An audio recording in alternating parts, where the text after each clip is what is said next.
अस्सलाम वालेकुम। आज का हमारा टॉपिक है रेडियल नर्व।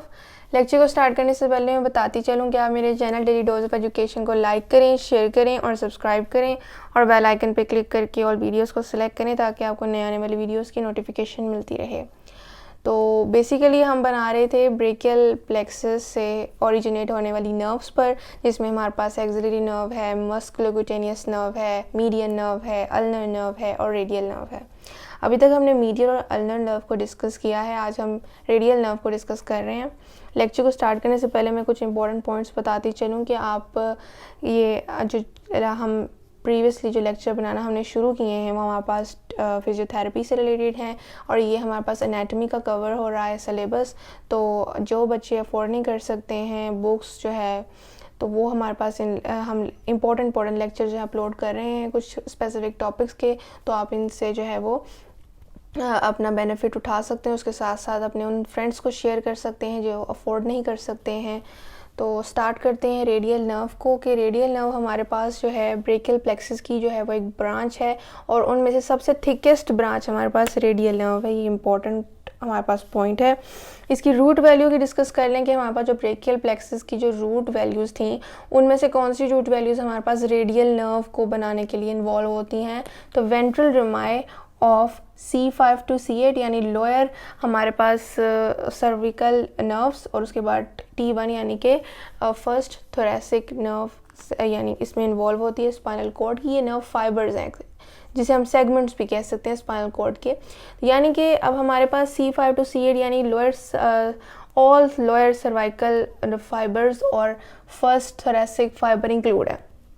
तो ये सारे जो है हमारे पास सेगमेंट्स मिलके पोस्टीरियर कोड बना रहे थे। हमने ब्रेकियल प्लेक्सस के टॉपिक में ये चीज़ देखी थी, तो हमें पता लग गया कि रेडियल नर्व भी ओरिजिनेट होती है फ्रॉम द पोस्टीरियर कोड। कि पोस्टीरियर कोड जब आगे जाके टर्मिनल ब्रांचेस देता है तो उसमें से रेडियल नर्व ओरिजिनेट होती है। अब हम इसके एक ओवरऑल कोर्स की बात करते हैं, उसके बाद हम एक्जिला, आर्म, फोर आर्म में इसको स्पेसिफिकली देखेंगे कि वहाँ पर ये कौन कौन सी जो है वो ब्रांच दे रहा है और किस मसल को दे रहा है। तो कोर्स की अगर हम बात करें तो ये नर्व जो है एक्जिला से जो है अराइज होती है, एक्सिलरी रीजन से अराइव होती है। उसके बाद ये एक्सिलरी आर्टरी के सिचुएटेड हो जाती है पोस्टीरियरली, यानी कि ये एक्सिलरी आर्टरी के पोस्टीरियरली जो है वो लाई करती है एक्सिलरी रीजन में अराइज करने के बाद, और उसके बाद ये सब एग्जिट करती है एक्जिला को और आर्म में जो है एंटर होते ही ये अपनी ब्रांचेस सप्लाई करती है long and lateral heads of triceps brachia. ये ट्राइसेप ब्रेकिया हमारे पास अपर आर्म का पोस्टीरियर कंपार्टमेंट का एक बहुत इंपॉर्टेंट मसल है जो कि मस्कुलर रिलैक्सेशन में इन्वॉल्व होता है। जब बाइसेप की रिलैक्सेशन होती है तो ये मसल कॉन्ट्रैक्ट करता है, वर्क करता है। तो इसके लेटरल और लॉन्ग हेड को जो है ये हमारे पास एक्जिला को जब एग्जिट करती है रेडियल नर्व, तो हमारे पास अपर आर्म में प्रेजेंट पोस्टीरियर कंपार्टमेंट में जो मसल है ट्राइसेप उसकी लेटरल और लॉन्ग हेड को सप्लाई करती है ब्रांचेस।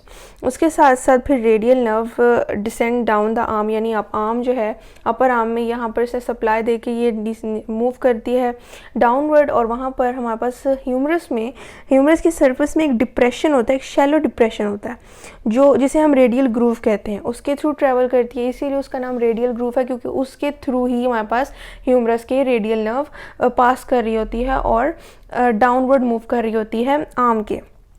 ये हमारे पास आर्म का रीजन कवर अप हो गया।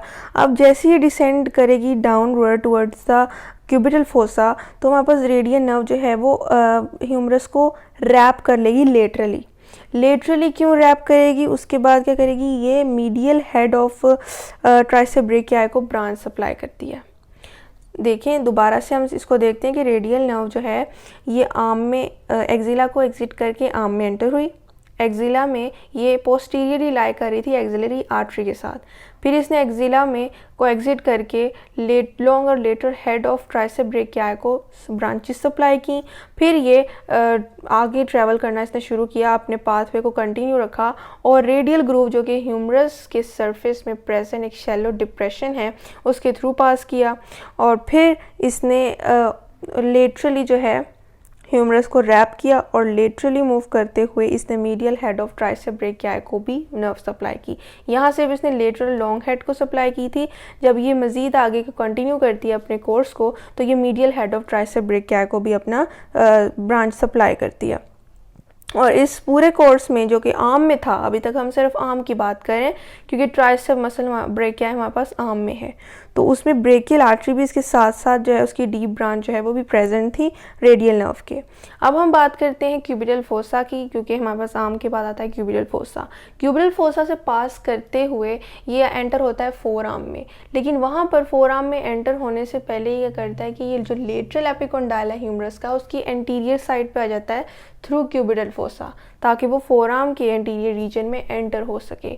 तो आपको याद होगा कि क्यूबिटल फोसा हमारे पास क्या है, एक ट्रायंगुलर डिप्रेशन है हमारे पास जो कि यहाँ पे एग्जिस्ट कर रहा होता है, और इसका क्या फंक्शन है कि हमारे पास ये गेटवे है, एक पाथवे है, ट्रांजिशन है between the structures of arm and four arm. जिस तरह से यहाँ पर हमारे पास रेडियल नर्व जो एक कंटेंट है हमारे पास, वो हमारे पास कहाँ से एंटर हो रहा है, आर्म से फोर आर्म में, किसके ज़रिए, क्यूबिटल फोसा के ज़रिए। तो ये गेटवे है of the entrance of the structures of arm into four arm. अगर हम डायग्रामेटिकली देखें तो उससे पहले हम इसको स्पेसिफिकली देख लेते हैं रीजन्स में। एक्जिला में ये ब्रांचेस किस किस को देखा, अभी तो हमने सिर्फ कोर्सेज को डिस्कस किया कि ये किस रीजन से पास करता हुआ जा रहा होता है ये फोर आर्म में। अब हम एक्जिला में अगर हम देखें इस पोर्शन में, तो एक्जिला में ये मस्कुलर ब्रांच देता है long head of tricep brachii को और medial head of tricep brachii को। उसके साथ साथ क्यूटेनियस ब्रांच देता है ये posterior cutaneous nerve of arm को। यहाँ पर असल में एक्जिला और आर्म को इकट्ठे लेके चला जा रहा है, इसीलिए यहाँ पर लॉन्ग और लेटरल हेड ऑफ ट्राइसेप की भी बात हो गई है बीच में। मस्कुलर ब्रांचेस ये दी जा रही है क्योंकि ये ट्राइसेप ब्रेकियाई एक मसल है, और मसल को दी जाने वाली ब्रांच को हम मस्कुलर ब्रांच कहते हैं।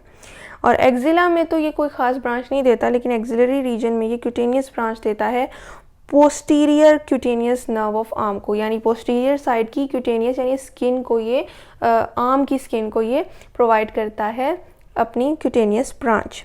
उसके बाद हम लेटरल साइड ऑफ आर्म की बात कर लें तो वहाँ पर ये ब्रेकियोरेडियालिस को, एक्सटेंसर कार्पे रेडियालिस लॉन्गस को, लेटरल पार्ट ऑफ ब्रेकियालिस को जो है वो सप्लाई करता है अपनी ब्रांचेस।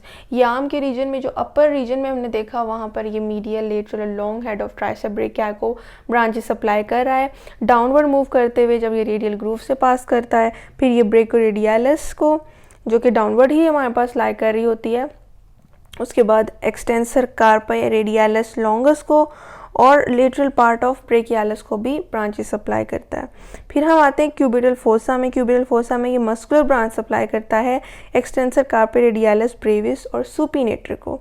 फिर फोर आर्म की बात करें तो बैक ऑफ फोर आर्म में ये एडक्टर पॉलिसिस लॉन्गस जो कि थंब की तरफ जा रही है, और एक्सटेंसर पॉलिसिस ब्रेविस ये भी थंब की तरफ। फिर डिजिटोरियम और डिजिटाइन एक्सटेंसर कार्पल अल्नारिस जो अल्ना की तरफ जा रही है कार्पल टनल से पास करते हुए।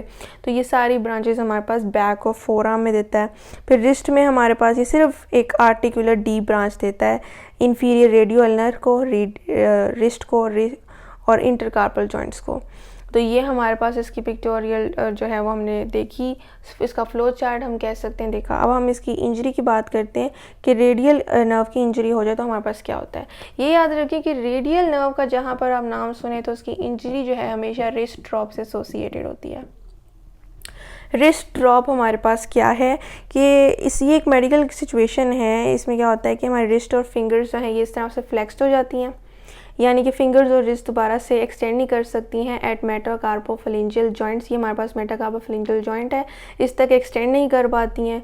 क्यों नहीं कर पाती? क्योंकि हमारे पास जो है जो रिस्ट है वो बिल्कुल फ्लेक्स हो चुका है, और उसके जो फ्लेक्सर मसल्स हैं वो अपोजिंग एक्शन दे रहे हैं टू द एक्सटेंसर मसल्स, और एक्सटेंसर मसल्स इस वजह से पैरालाइज्ड हो चुके हैं, और रिस्ट जो है अनएबल है कि वो एक्सटेंड हो सके, फिंगर्स को भी एक्सटेंड नहीं कर सकता। और इसकी एक और कंडीशन है Saturday night palsy. Saturday night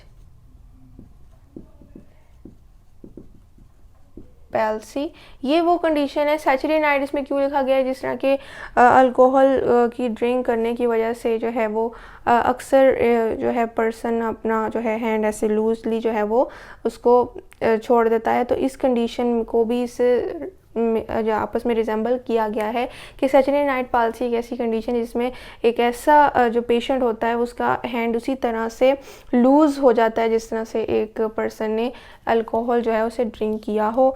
और इसमें भी वही कंडीशन है कि सैचुरेटेड नाइट पाल्सी एक ऐसा हमारे पास कंप्रेसिव न्यूरोपैथी है, न्यूरोपैथी यानी नर्व का डैमेज होना, जिसमें रेडियल नर्व जो है वो डैमेज हो जाती है। किस तरह से, अगर आप किसी सब्जेक्ट के ऊपर या किसी भी ऑब्जेक्ट के ऊपर जो है वो अपने अपर आर्म के रीजन को, एक्सिलरी रीजन को लाई करते हैं, वो भी काफ़ी प्रोलॉन्ग टाइम के लिए जो है उस पर अपना वेट जो है उसको ओवर वेट जो है उसको कर देते हैं, तो इस कंडीशन में हमारे पास रेडियल नर्व को इंजरी हो सकती है और सैचुरेटेड नाइट पाल्सी यानी कि आपका हैंड जो है वो लूज़ हो सकता है। तो ये था आज का हमारा टॉपिक, जिसमें हमने रेडियल नर्व की इंट्रो को देखा, कोर्स को देखा, डिफरेंट रीजन्स में उसकी सप्लाईज को देखा और इंजरी को देखा। आई होप आपको आज के लेक्चर की समझ आई होगी। अगर कोई क्वेश्चन हो तो आप कमेंट में ज़रूर पूछें। मैं फिर बताती चलूँ कि आप मेरे channel daily dose of education को लाइक करें, शेयर करें और सब्सक्राइब करें और बेल आइकन पर क्लिक करके और वीडियोज़ को सिलेक्ट करें ताकि आपको नए आने वाली वीडियोज़ की नोटिफिकेशन मिलती रहे। शुक्रिया, अल्लाह हाफ़िज़।